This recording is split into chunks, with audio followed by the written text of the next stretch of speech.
So this is the most recent training portal that I've created. I'm just going to kind of give you a very quick and brief tour.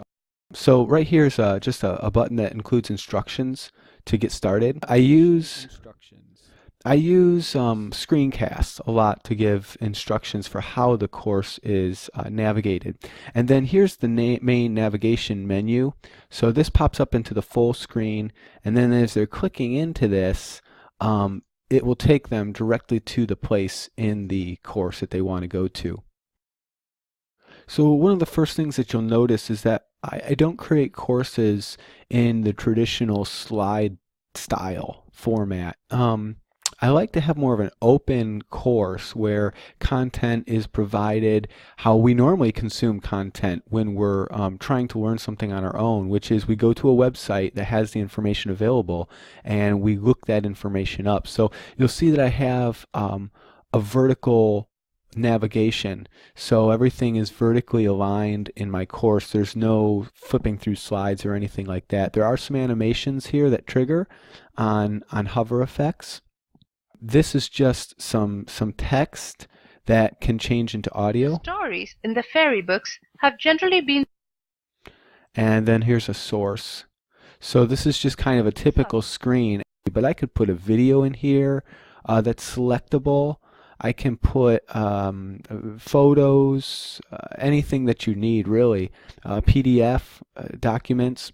So the important thing is that everything is accessible. So with an icon like this, it's not just simply the icon, it's the icon and then a text bubble comes up beneath it. And then as you'll notice, I never have text alone, but I usually always have an alternate form. I always have an alternate form of media available. This is just an example. I would typically probably put more icons on this section, on this palette, if you will. And this is just a video pop-up.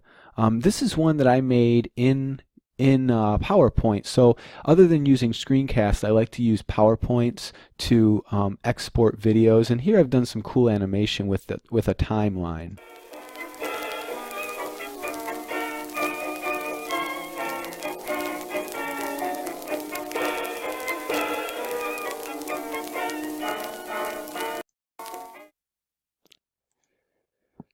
And you can see I usually always include my sources in my content. So if it's not public domain, I make sure that I have specific permission to use it.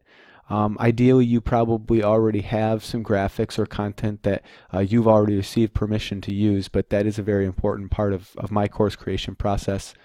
This is just a simple format with a photo alongside text. This is there's going to be some audio that plays here, but this is just different sections of this kind of story that I'm going through in this demo site. And with each of these, in the times of the Caliph what? Replied he.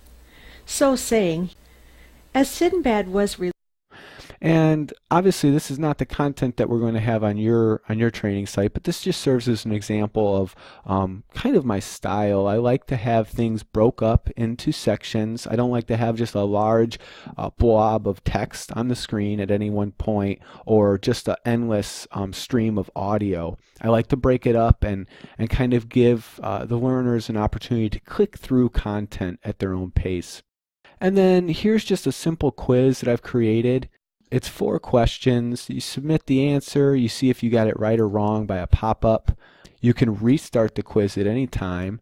And then if they get all the questions right, an additional button here pops up.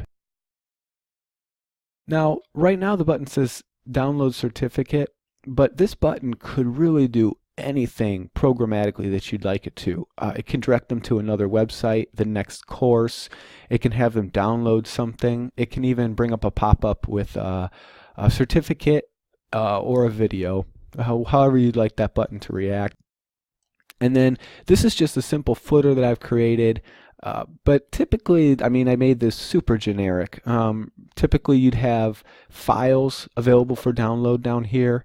You would have resources that are linked down here, and any other information, relevant information, if there's any policies or anything like that that they need to know about, would all be available down here at the footer.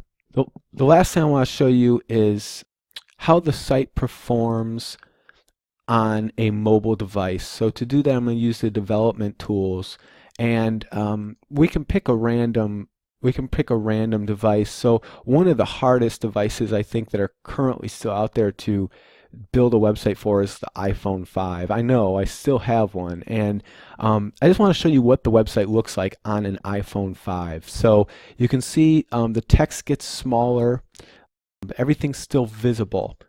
The navigation still works, and everything adjusts, including the text here.